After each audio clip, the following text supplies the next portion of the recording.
All international problems are currently suspended, awaiting the results of the U.S. midterm elections. The partisans of the old international order are gambling on a change of majority in Congress and a rapid destitution of President Trump. If the man in the White House holds fast, the protagonists of the war against Syria will have to admit defeat and move on to other battlefields. On the other hand, if Donald Trump should lose the elections, the war on Syria will immediately be revived by the United Kingdom. The current situation, extending from the Russian response to the destruction of its Ilyushin 20 to the U.S. midterm elections on the 6th of November, is uncertain. All the protagonists of the war in Syria are waiting to see whether the White House will be able to pursue its policy of breaking away from the current international order, or if Congress will become the opposition and immediately trigger the process for the destitution of President Trump. The origins of the war. It has become clear that the initial project by the United States, the United Kingdom, Israel, Saudi Arabia and Qatar will not be realized. The same goes for France and Turkey, two powers that entered the war against Syria somewhat later. What we need to remember is not the way in which we were informed about the start of the events, but what we have discovered about them since. The demonstrations in Daraa were presented as a spontaneous revolt against dictatorial repression, but we now know that they had been in preparation for a long time. 1. Losing military supreme. Andrei Martynov, best price $27.76, buy new $22.49, as of 6 o'clock Eastern Daylight Saving Time. Details. We also need to free ourselves of the illusion that all the members of a coalition, united in order to achieve the same goal, share the same strategy. Whatever the influence of one or the other, each state conserves its own history, its own interests and its own war objectives. The United States pursued the strategy of Admiral Arthur C. Brofsky, which was the destruction of the state structures in the Greater Middle East too. For this they relied upon the United Kingdom, which implemented Tony Blair's strategy aimed at placing the Muslim Brotherhood in power throughout the region. 3. Also on Israel, which rebooted the strategy of Oded Yenin. 4. And David Wurmser. 5. For regional domination. The necessary weapons were stored in advance by Saudi Arabia in the Omar Mosque. 6. Qatar stepped in by inventing the story about the children whose nails were torn out. At that time, Saudi Arabia was not seeking to impose a new form of politics on Syria, nor even to overthrow its government. Riyadh's intention was exclusively to prevent a non-Sunni from becoming president. By some strange historical evolution, the Wahhabites, who, 2 centuries ago, considered both Sunnis and Shiites as heretics and called for their extermination if they failed to repent, are today presenting themselves as the defenders of the Sunnis and the killers of the Shiites. As for the tiny emirate of Qatar, it was exacting its revenge after the interruption of its gas pipeline in Syria. 7. France, which should have taken part in the conspiracy by virtue of the Lancaster House agreements, was sidelined because of its unexpected initiatives in Libya. The Minister for Foreign Affairs, Alain Juppé, attempted to push France into rejoining the conspirators, but the ambassador in Damascus, Eric Chevalier, who could see the distortion of facts on the ground, resisted as far as humanly possible. 8. When France was once again admitted to the group conspiracy, it continued its 1915 objective of the colonization of Syria, pursuing the Sykes-Picot-Sazonov agreements. Just as the French mandate over Syria was considered to be transitory compared with the lasting colonization of Algeria. 9. It is considered, in the 21st century, as secondary to control of the Sahel. Besides which, while attempting to realize its old engagement, Paris pushed for the creation of a national home for the Kurds, on the model used by the British in 1917 for the Jews in Palestine. In order to do so, it allied itself with Turkey. 10, which, in the name of Ataturk's national oath. 11, invaded the north of Syria in order to create a state to which the Turkish Kurds could be expelled. While the war objectives of these first 4 aggressors are mutually compatible, those of the latter 2 are not compatible with the others. Besides which, France, the United Kingdom and Turkey are three old colonial powers. All three are now trying to impose their power over the same throne. The war against Syria has thus reactivated their old rivalries. The Daesh episode. Within the war against Syria and Iraq at the end of 2013, the Pentagon revised its plans within the framework of the Syria strategy.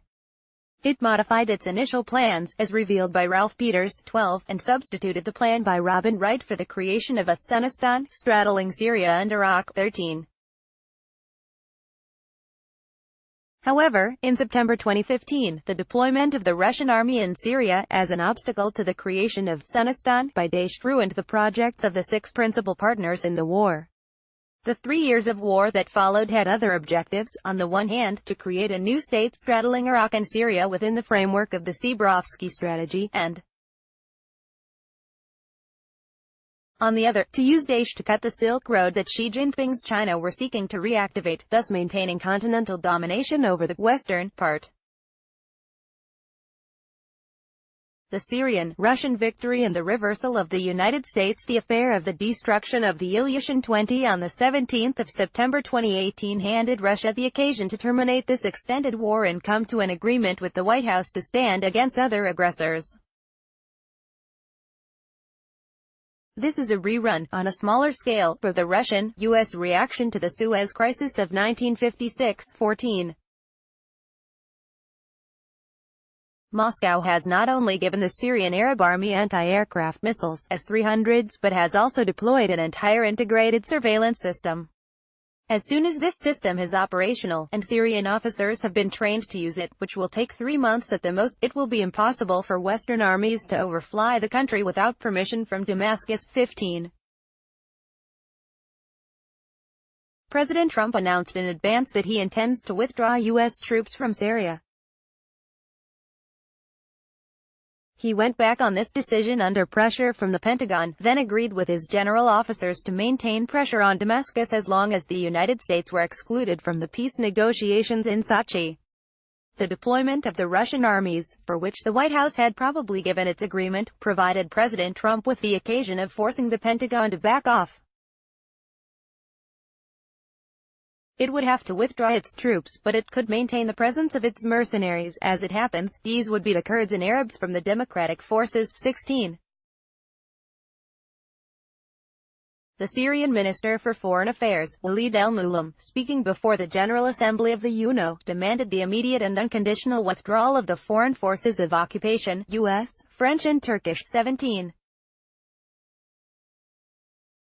If the United States leave, then the French and Turkish troops will be unable to stay.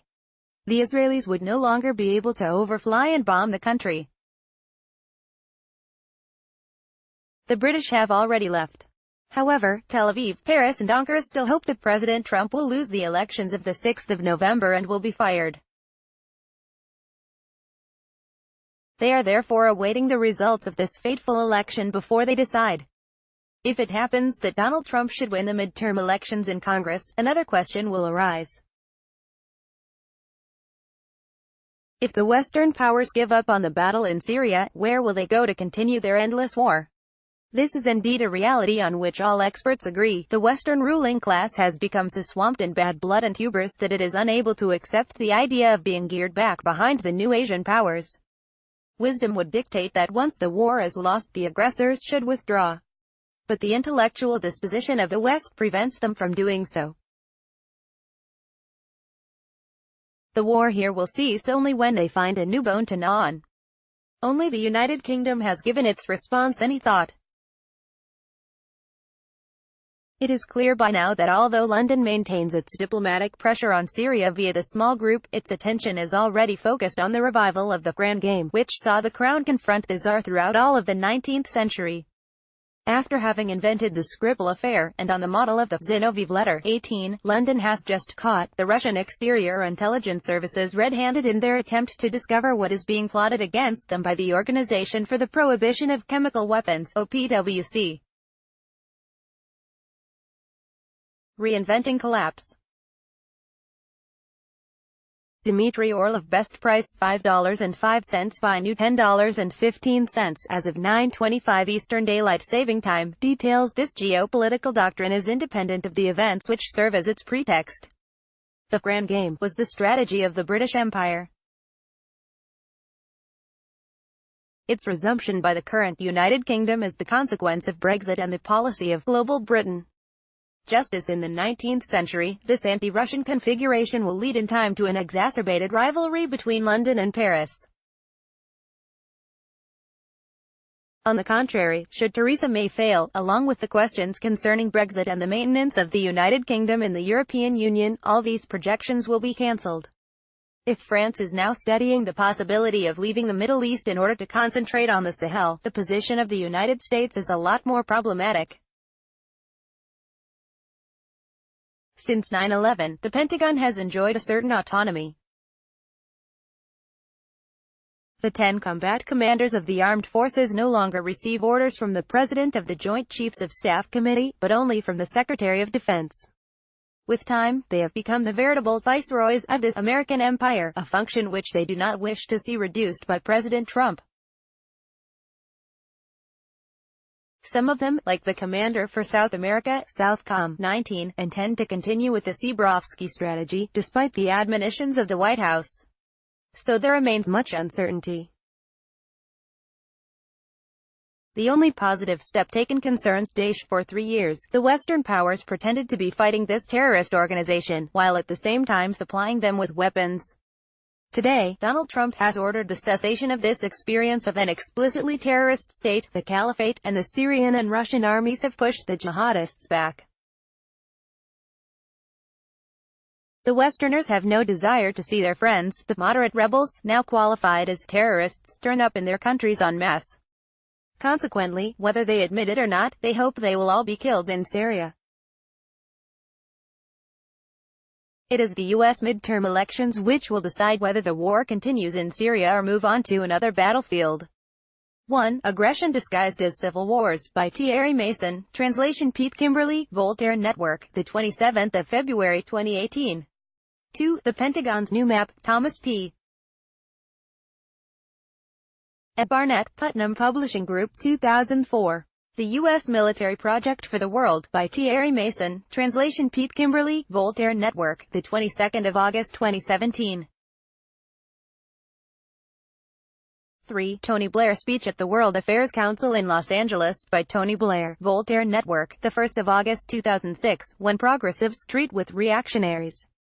The British state's flirtation with radical Islamism, Martin Bright, Policy Exchange, September 2004. I had no choice but to leak. Derek Pasquille, New Statesman, January 17, 2008. 4. A Strategy for Israel in the 1980s, The Yenin Plan, by Oded Yenin, translation Israel Shahak, Kivunam, Israel, Voltaire Network, the 1st of February 1982. 5. The Plan A Clean Break, A New Strategy for Securing the Realm, Institute for Advanced Strategic and Political Studies, July 2006, was attributed to its signatories, mainly Richard Pearl and Douglas Faith. However, according to Faith, the text was drawn up by Wormser, without the signatories having the opportunity to modify it. See, Credit for Israel Report Clarified, Douglas Faith, Washington Post, September 16, 2004. 6. Interview with General Anwar el-Eshki by the BBC, in 2011, https://youtube.be/egu3sh4mmka8, 7. Syria's Pipelinist on War, Pepe Escobar, Al Jazeera, August 6, 2012. Syria intervention plan fueled by oil interests, not chemical weapon concern, Nafiz Ahmed, The Guardian, August 30, 2013. Quote, Syria attraction, Russia moving into Eastern Mediterranean oil bonanza, William Engdahl, Russia Today, January 13, 2014. Why the Arabs Don't Want Us in Syria, Robert Kennedy Jr., Politico, February 23, 2016. 8. Alain Juppé accused by his own administration of having falsified reports on Syria, translation Michel Stard, Voltaire Network, the 22nd of March 2012. 9. France, Syria, Lebanon 1918–1946, Les ambiguïtés et les dynamiques de la relation mandataire, Nadine Mauchi, Presses d'IFPO, 2013. 10. Accord Franco-Turk, signed by Alain Juppé and Ahmet Davutoglu, 2011, not published. 11. Misaki Mili Kararlari, Voltaire et Tizimagi, 28 OCAK 1920. 12. Blood Borders, How a Better Middle East Would Look, Colonel Ralph Peters, Armed Forces Journal, June 1, 2006. 13. Imagining a Remapped Middle East, Robin Wright, The New York Times Sunday Review, September 8, 2013. 14. Will London, Paris and Tel Aviv be sanctioned by Moscow and Washington? By Thierry Mason. Translation Pete Kimberly, Voltaire Network, the 25th of September 2018.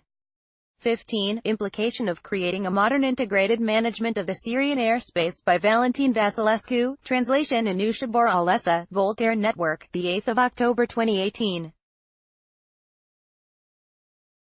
16. Trump eyeing Arab boots on the ground to counter Iran in Syria. Travis J. Trayton, Washington Examiner, September 29, 2018. 17. Remarks by Walid al-Mualem to the 73rd session of the United Nations General Assembly, by Walid al-Mualem, Voltaire Network, the 29th of September 2018. 18. The Skripal Affair, A Lie Too Far, by Michael Jabarakarli, Strategic Culture Foundation, Russia, Voltaire Network, the 23rd of April 2018. 19. Plan to Overthrow the Venezuelan Dictatorship, Masterstroke, by Kurt W. Tidd, Voltaire Network, the 23rd of February 2018. The United States Masterstroke, Against Venezuela, by Stella Coloni, translation Pete Kimberly, Voltaire Network, the 17th of May 2018. The Best of Thierry Mason.